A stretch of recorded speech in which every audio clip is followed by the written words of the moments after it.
Bon, il y a vraiment ce moment précis, ce moment d'une précision chirurgicale. Ouais, on voit tous très bien de quoi tu parles. Exactement. Ce fameux moment où, par exemple, quelqu'un te coupe la parole en pleine réunion avec un mépris qui est même pas dissimulé. Ou bien qu'il lâche un petit commentaire passif-agressif bien placé sur ton travail. Voilà, c'est ça. Ou même, disons-le franchement, qui t'ignore complètement. Le fameux ghosting qui est limite devenu une norme sociale aujourd'hui. Ah bah c'est clair, c'est devenu hyper courant. Et physiquement, en fait, le corps entier se met en alerte avant même qu'une seule pensée cohérente ait pu se former dans notre tête. C'est totalement viscéral. On sent la température qui monte, le rythme cardiaque qui s'accélère d'un coup, il y a cette boule qui se forme dans l'estomac, c'est instantané. Et le truc, c'est que dans notre monde moderne, hyper connecté, saturé de réseaux sociaux, où la moindre interaction est scrutée, on est collectivement devenu d'une réactivité qui est absolument sidérante. Une réactivité à fleur de peau, oui. C'est ça, une simple étincelle verbale suffit à déclencher un incendie émotionnel dévastateur, quoi. Donc aujourd'hui, on fait une plongée en profondeur sur ce sujet. Notre mission, en s'appuyant sur la philosophie stoïcienne, c'est vraiment de décortiquer tout ça. Et c'est un programme essentiel, hein.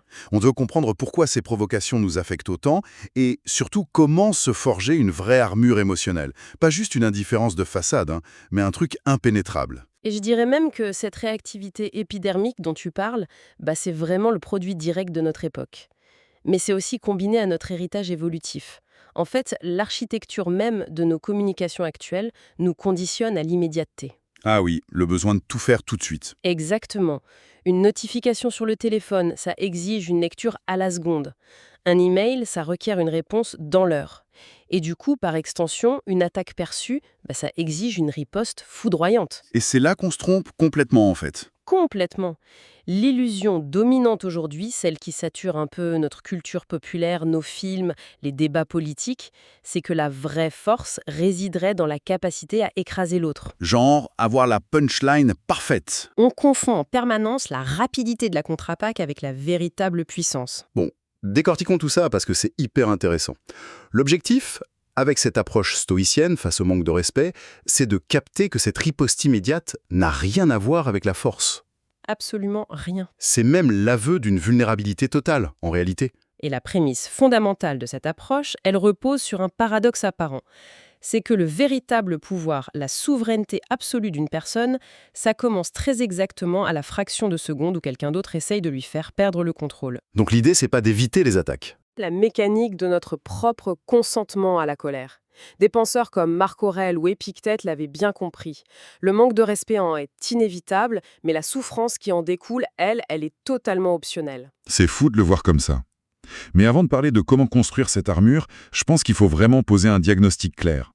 Pourquoi cette maladie de la réactivité nous frappe-t-elle avec une telle violence, au juste? C'est la grande question. Je veux dire, pourquoi un simple commentaire moqueur d'un inconnu sur Internet, ou juste le soupir un peu condescendant d'un collègue, ça peut cannibaliser notre attention pendant des heures? Voire des jours parfois. Petite humiliation sous la douche, 3 jours plus tard, en imaginant des scénarios de revanche improbables. Eh bien, la réponse se trouve vraiment à la croisée de la psychologie et de la neurobiologie. Ce qui est fascinant ici, c'est que lorsqu'une insulte survient, c'est l'ego qui encaisse le choc initial. D'accord. L'ego se sent menacé. Voilà. Sauf que notre cerveau limbique, qui est la partie la plus primitive de notre système nerveux, ne fait aucune distinction entre une menace sociale et une menace physique réelle. Attends, vraiment, le cerveau réagit de la même façon. Exactement pareil. L'amygdale, qui est un peu le centre de détection des alarmes dans la tête, elle s'active violemment. Pour nos ancêtres chasseurs-cueilleurs, être rabaissé ou rejeté par la tribu, ça signifiait littéralement l'exil et donc la mort dans la nature. Ah oui, donc l'enjeu était vital. Du coup, aujourd'hui, le cerveau interprète ce petit soupir condescendant ou ce commentaire toxique non pas comme une petite contrariété de bureau, mais comme un danger existentiel imminent. C'est dingue. Le cerveau déclenche donc une alarme de niveau maximum pour une simple pique verbale. C'est exactement ça. Et si je comprends bien, le cortex préfrontal, qui est censé gérer la pensée rationnelle, il est momentanément hors ligne, c'est ça, hein? Il est littéralement court-circuité par l'amygdale, oui. Ce qui fait que la réaction par défaut prend le volant. La colère fulgurante, l'impulsivité viscérale, la montée d'adrénaline, on a ce besoin quasi animal de rétablir la hiérarchie pour prouver notre valeur. Et surtout pour récupérer le contrôle de la situation. Mais l'ironie tragique dans tout ça, c'est qu'en essayant de reprendre ce contrôle par une explosion de colère, on produit l'effet inverse. On perd encore plus le contrôle. Voilà. Le drame, ce n'est pas les mots prononcés par l'autre. Physiquement, une insulte, ce ne sont que des ondes sonores ou quelques pixels sur un écran. C'est vrai quand on y pense factuellement. Le vrai drame, il se joue dans le pouvoir immense que l'on cède de notre plein gré à cette personne sur notre propre métabolisme. On lui donne la juridiction sur notre état intérieur. C'est vraiment une cession de territoire. En fait, je trouve que réagir impulsivement à une insulte, c'est littéralement comme tendre les clés de sa propre voiture à un mec complètement ivre juste parce qu'il vient de nous klaxonner agressivement. C'est une excellente analogie, oui. Et ensuite, on s'installe sur le siège passager et on croise les doigts pour qu'il ne nous précipite pas dans le ravin. On confie la direction de notre équilibre psychologique à quelqu'un qui est incapable de maîtriser le sien. C'est exactement ça. Et cette métaphore du conducteur ivre illustre parfaitement l'asymétrie totale de la situation. Parce que la personne qui te manque de respect, elle est très souvent en proie à son propre chaos intérieur. Ouais, elle projette ses problèmes. Son agressivité, en fait, c'est souvent le symptôme d'une insécurité profonde, d'une jalousie ou d'une souffrance qu'elle n'a pas résolue. Donc, quand on réagit avec la même intensité, on se synchronise avec son chaos. On se met sur sa fréquence. Tout à fait. On valide son état délétère en lui permettant de dicter notre propre rythme cardiaque. Mais du coup, si le cœur du problème, c'est cette perte de pouvoir au profit d'une personne dysfonctionnelle, comment on fait pour changer de paradigme? C'est là qu'intervient l'outil le plus puissant des stoïciens. La fameuse dichotomie du contrôle, c'est ça? Exactement. C'est vraiment une opération chirurgicale mentale. Il s'agit de séparer très clairement ce qui est de notre ressort de ce qui ne l'est absolument pas. D'accord, donc tracer une ligne nette. Il faut accepter une bonne fois pour toutes que les paroles des autres, leur niveau de conscience, leur manque d'éducation ou leur mépris, tout ça est totalement hors de notre sphère d'influence. Ce sont des données extérieures, au même titre que la météo. Donc, s'il pleut, on ne s'énerve pas contre la pluie, on prend un parapluie. C'est l'idée. Ce qui reste sous notre contrôle absolu, c'est notre jugement sur ces événements. Une idée centrale chez eux, c'est que l'offense n'existe pas en dehors de l'interprétation qu'on lui donne. En gros, l'insulte n'a aucune réalité toxique tant qu'on n'a pas décidé de l'internaliser. Par exemple, si je marche dans la rue et qu'un type me heurte que je suis un rhinocéros, je ne vais pas ressentir de la colère ou de l'humiliation. Non, tu vas juste le trouver complètement fou. Voilà, je ressens de la confusion ou même de la pitié pour lui. Mon cerveau refuse de valider cette absurdité. La blessure, elle n'apparaît que s'il y a une part de nous, même minuscule, qui craint que l'insulte soit vraie, non? Tout à fait. Ou alors quand notre ego exige que le monde entier nous perçoive sous notre meilleur jour en permanence. Donc une personne irrespectueuse ne fait que révéler son propre désordre intérieur. Ces mots sont une confession publique de ses propres limites, pas un verdict sur ta valeur à toi.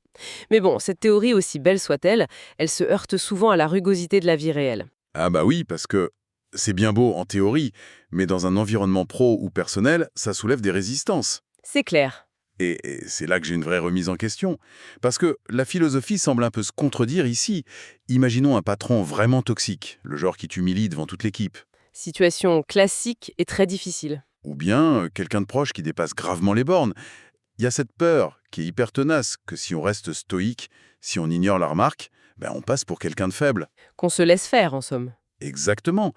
Ne risque-t-on pas de devenir un paillasson sous couvert de supériorité morale? Est-ce que le silence n'encourage pas le prédateur à recommencer?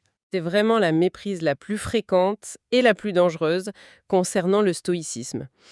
L'impassibilité dont on parle, ce n'est absolument pas de la passivité ou de la soumission, au contraire. D'accord, explique-moi ça. En fait, perdre son calme, rougir, bégayer de rage ou se mettre à hurler, c'est offrir à l'agresseur la preuve irréfutable qu'il a trouvé le bon bouton et qu'il a le pouvoir d'appuyer dessus. On lui donne la télécommande de nos émotions. C'est lui donner la victoire, tout simplement. La maîtrise de soi, c'est une forme de lucidité féroce. Ça permet de séparer complètement la défense de ses propres frontières de la réaction émotionnelle pure. Ah, je vois. Poser une limite, ça devient un acte stratégique réfléchi et plus du tout un réflexe animal de survie. Tout à fait. Quelqu'un qui est maître de lui-même peut tout à fait recadrer très fermement un comportement abusif, exiger des excuses ou même prendre des mesures disciplinaires drastiques si besoin. Mais il le fait sans trembler. Voilà. La différence fondamentale, c'est que ces actions sont exécutées depuis une forteresse de calme absolu, avec un calcul rationnel. La réponse est stratégique parce qu'elle n'est pas polluée par la blessure narcissique. Bon, c'est là que ça devient vraiment intéressant. Parce qu'entre comprendre ça intellectuellement et l'appliquer quand on a le sang qui bout, il y a un monde. Ah, ça, c'est le grand défi. Quand le cocktail cortisol et adrénaline te monte au cerveau, comment tu reprends les commandes concrètement? Eh bien, l'approche stoïcienne déploie une vraie mécanique neuropsychologique en 4 étapes. Un vrai processus de désamorçage en temps réel. Vas-y, je suis tout oui. C'est quoi la première étape au spa? La première étape, c'est de hacker notre câblage par défaut, en créant une brèche temporelle. C'est ce qu'on appelle la pause intérieure. La pause intérieure. Juste un arrêt, quoi. Au moment précis de l'insulte, il faut insérer un espace blanc, une seconde de silence total entre le stimulus et la réponse. Biologiquement, ça donne à notre cortex préfrontal le temps de s'allumer pour calmer l'amygdale. C'est presque un acte de rébellion mentale, en fait. On refuse l'urgence que l'agresseur veut nous imposer. Exactement. Et une fois cet espace créé, la deuxième étape, ce n'est pas de refouler l'émotion. Beaucoup se trompent là-dessus. Ouais, on se dit qu'il faut faire comme si de rien n'était. Non, il ne faut pas nier la colère. L'objectif, c'est d'observer l'émotion. On regarde la colère monter, on sent la chaleur physique, mais on refuse de lui obéir. C'est comme regarder un feu de cheminée. On sent la chaleur, mais on ne met pas la main dedans. J'adore cette image. On reconnaît l'émotion, mais elle ne dicte pas notre comportement. Et ensuite, la troisième étape, C'est le questionnement. Dans cet espace sécurisé qu'on a créé, on se pose une question redoutable.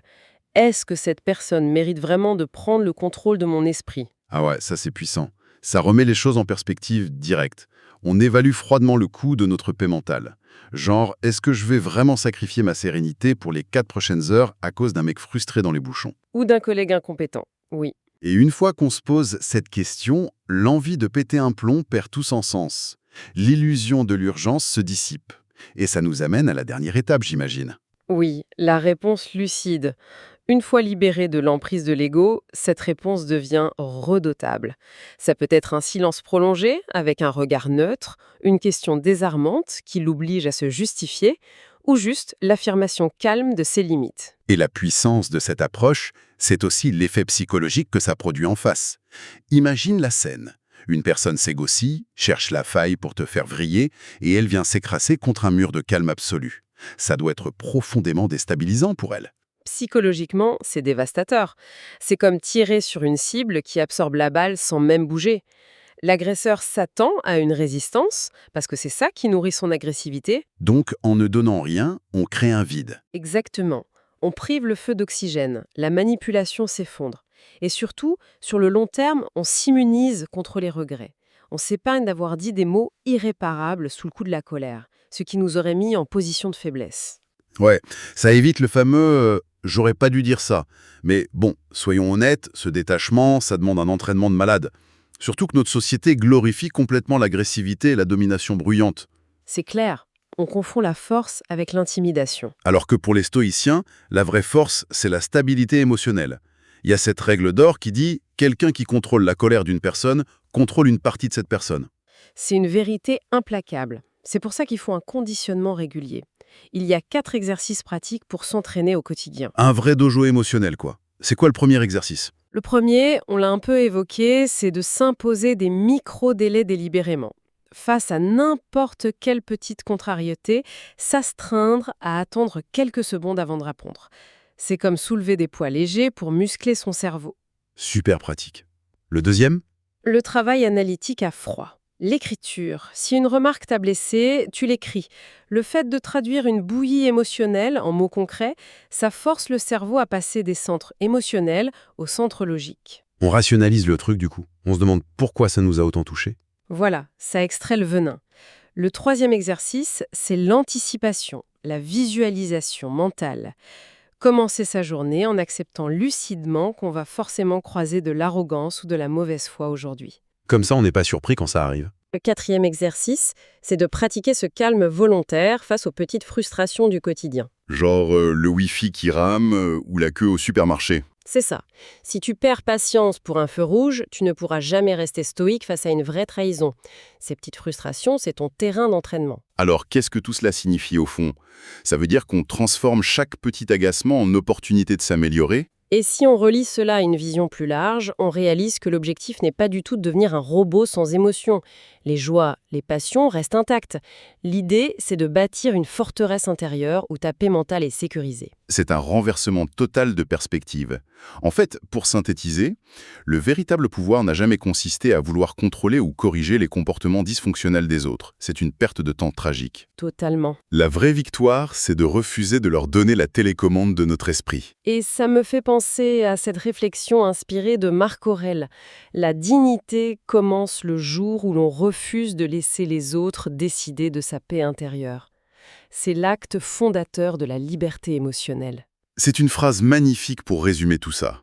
Mais ça m'amène à une dernière pensée, un peu provocatrice peut-être, pour clôturer notre analyse. Ah, je t'écoute. Si chaque provocation est en fait une opportunité de pratiquer notre maîtrise de soi, au fil du temps, est-ce qu'on ne pourrait pas finir par considérer les personnes toxiques autour de nous, non plus comme des ennemis, mais comme nos plus grands professeurs involontaires de résilience? C'est une façon fascinante de voir les choses. Je veux dire, sans le frottement de leur irrationalité, comment on pourrait tester la solidité de notre armure? Voilà une perspective vertigineuse à méditer la prochaine fois qu'un conducteur ivre de colère pèsera de tout son poids sur son klaxon.